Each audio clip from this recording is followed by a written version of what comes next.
Hi everybody, Brad Kilpatrick here with World Rugby Shop, and today we're going to be talking about rugby boots. When you're in the market for a new rugby boot, there are a lot of options to sort through. You need firm ground, soft ground, 6 studs, 8 studs, leather, synthetic. It can be difficult to understand what you need and what you don't. We're committed to helping you perform your best on game day, so to help make sense of it all, we're going to provide all the information you need to know to make an informed decision on your next rugby boot purchase. Before we get into the nitty-gritty of selecting a boot, let's take a brief look at some of the major features of a boot you'll often hear referenced. The upper is all the material above the bottom of the boot. It's what's going to wrap around your foot. The outsole is the bottom of the rugby boot. This is where the studs reside and determines whether a specific model is designed for soft ground, firm ground, etc.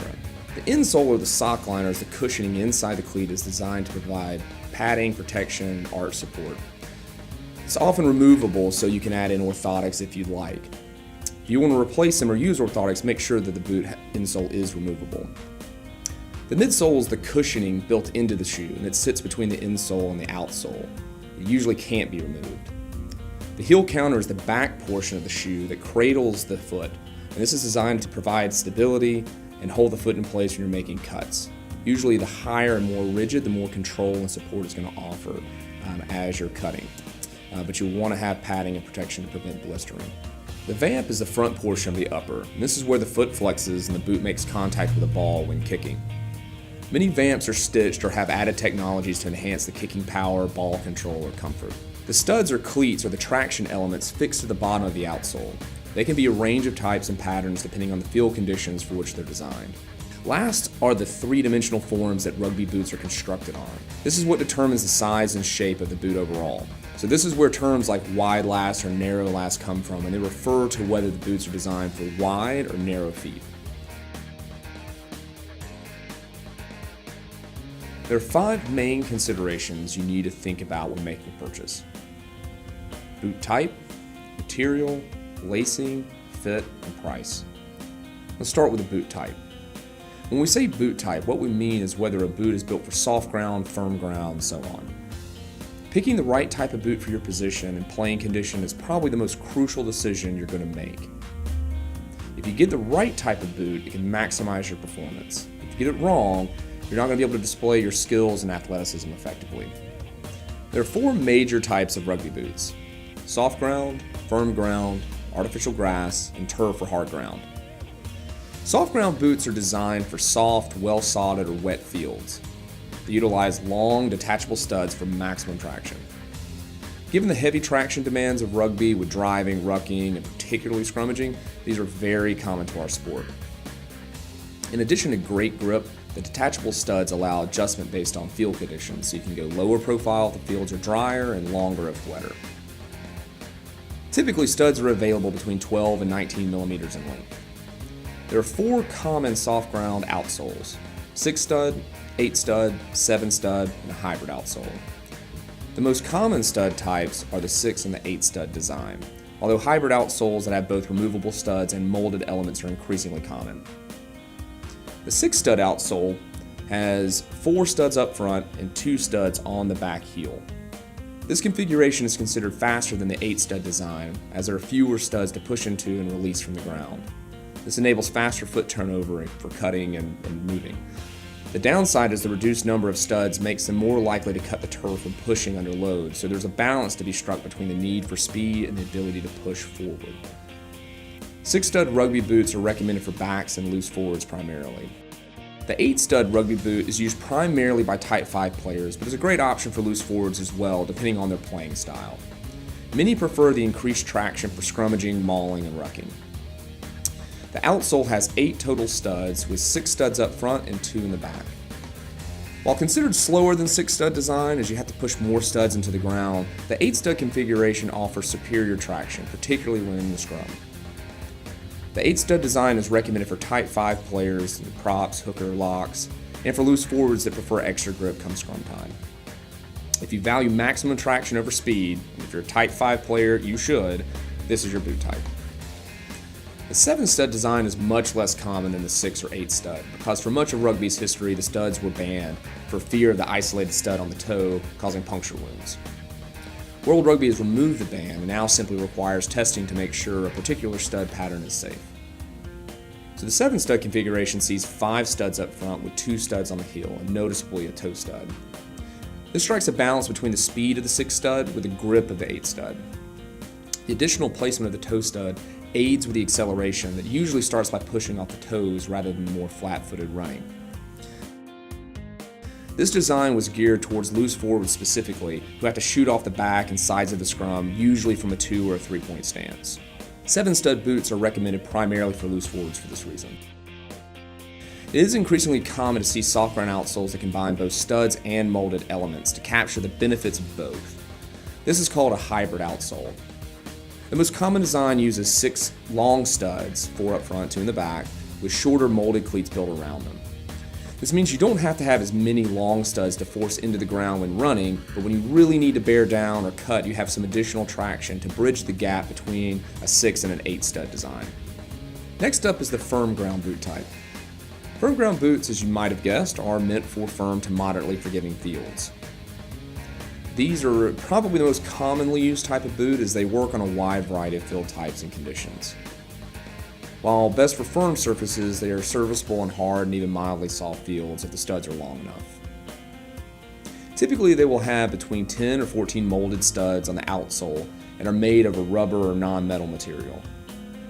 The increased number of studs and less rigid plastic or rubber materials make them significantly more comfortable on firm fields than soft ground boots. They also tend to grip better than soft ground boots, whose longer studs can't penetrate firmer fields effectively and you get kind of a skating effect. Firm ground boots are perfect for all positions if you play in drier parts of the country with very firm fields and are particularly good for summer 7s. If you can only own one type of boot, this is usually the one to opt for unless you live in a very wet part of the country where soft ground works most of the time. Loose forwards and backs might still prefer them even if they play on relatively soft but not wet fields. You'll see firm ground boots utilize some combination of bladed or conical studs. Bladed studs are thinner and have a more knife-like edge. It's designed to cut into the ground and grip more than round studs are. They work really well for lateral movements and cutting that requires hard plants, but because they grip the ground so well, they are less suited for twisting and pivoting. Conical studs, on the other hand, offer a quicker release and better pivoting since they are not cutting into the ground as effectively as bladed studs, and the rounded shape allows for more twisting. Given the advantages and disadvantages of blades and rounded studs, many boots simply incorporate both. Boots that feature both conical and bladed studs will typically have 4 bladed studs under the heel for the hard planting and cutting, and rounded studs on the forefoot for easier pivoting. This gives you more of the upside of both cleat types and minimizes their downsides. In a nutshell, the more you like to cut and juke, the more bladed the design should be. The more you like to twist and pivot, the more conical design that you're going to want to have. And ultimately, utilizing a mixed pattern is going to give you a really good all-around performance. Given the increasing prevalence of artificial grass fields in recent years, manufacturers have started to cater to this very specific field type. While firm ground boots will work on artificial grass, there's some evidence that firm ground or longer studded cleats have too much grip on artificial grass and can lead to more joint and muscle injuries. On the flip side, hard ground or turf shoes often don't give the same level of traction that players desire. So to help bridge that gap, you're starting to see more of these artificial grass specific boots. Artificial grass outsoles are designed to mimic the same feeling and functionality of firm ground boots on natural grass, but without the increased injury risk. They are very similar to firm ground cleats, but with more studs across the outsole. Since artificial grass fields are easier to penetrate, the studs themselves are often shorter, softer, and even hollow. They're also designed to be extremely durable, as artificial grass fields can be very hot and abrasive, which wears down traditional firm and soft ground boots rapidly. Artificial grass boots are recommended for those who play primarily on artificial grass, obviously, although in a pinch they can work on firm fields too. Lastly, let's take a look at turf or hard ground boots.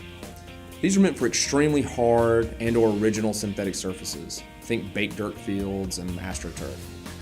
In order to increase comfort and grip on fields that are unlikely to be penetrated by traditional stud patterns, these finely studded shoes place short, usually rubber studs uniformly across the outsole. This allows for the greatest force displacement across the pressure points for foot comfort and allows the boot to grip the ground by offering many shallow studs that can just penetrate the surface of the field. Traditional firm ground and soft ground studs would skate across the surface and not offer strong traction, so this is what makes this a good alternative. Hard ground boots are more of a specialist outsole for very specific conditions or for people that prefer comfort over grip on more standard surfaces. While not as important as stud type, getting the right material matters a lot when you're determining the level of comfort and durability you want out of your boots. There are 4 major materials you're likely to encounter: kangaroo leather, calfskin leather, full grain leather, and synthetic materials. Kangaroo leather is considered the premium leather for rugby boots. It is incredibly soft and molds so well to the foot there's very little break-in time required. It can also be very thin, which allows great touch on the ball when kicking. Kangaroo leather will generally stretch after a few uses, so for the best fit, make sure you err on the side of it being a little snugger than you might normally like, because it is going to stretch out. It's also not waterproof or quite as durable as calfskin and cowhide leather, so that's something to consider. Calfskin is another type of premium natural leather that offers a good balance between the lightness of kangaroo leather and the durability of a more full-grain, heavier leather. It's also water-resistant, which makes it a good option for a variety of weather conditions. Full-grain leather is a thicker, tougher, heavier leather. It's more water-resistant than most other leather types and is very durable. It can handle significant wear and tear while still providing the broken-in comfort of a leather upper. Synthetic uppers can vary greatly from boot to boot and between brands, but in general, synthetic materials tend to be lighter and more durable than natural leather. The trade-off is they're often harder to break in and traditionally have been less comfortable, although this is improving massively as brands improve that technology. Once you've decided on the type and material, you'll need to be thinking about the lacing system. For a lot of players, this is not a big thing to consider, but if you have to do a lot of kicking, it can be a significant feature.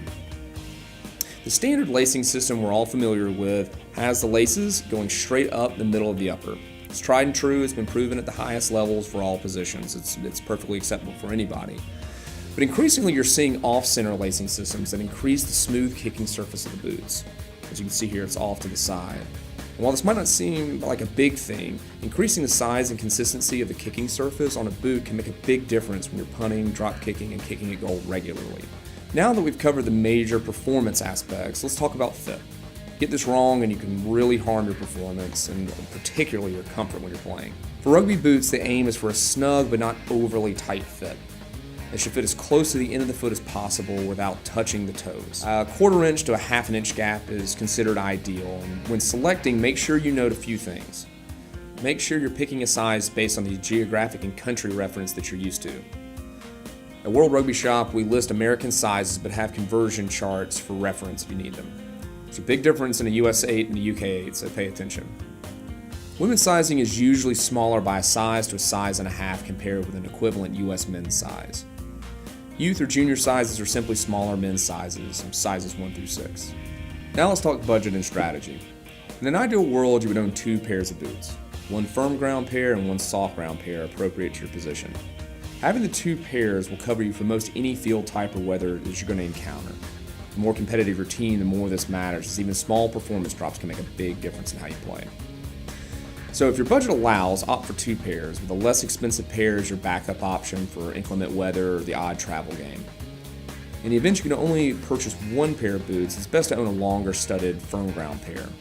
This will cover you for the greatest number of field types that you're likely to encounter, unless you live in an area that gets lots of consistent moisture during the season so that the fields are always soft enough for soft ground boots. Another factor associated with the budget is going to be the quality of the boot. So generally speaking, there are lots of price points that you can choose from, but there's a general connection between how expensive a boot's going to be and the quality and the performance you're going to get out of it. So of course we would say that, but again, typically speaking, the lower end boots are not going to last as long. They typically don't have as much durability or comfort or performance. So spending a little bit more money up front can usually mean that you're not going to have to replace it as often.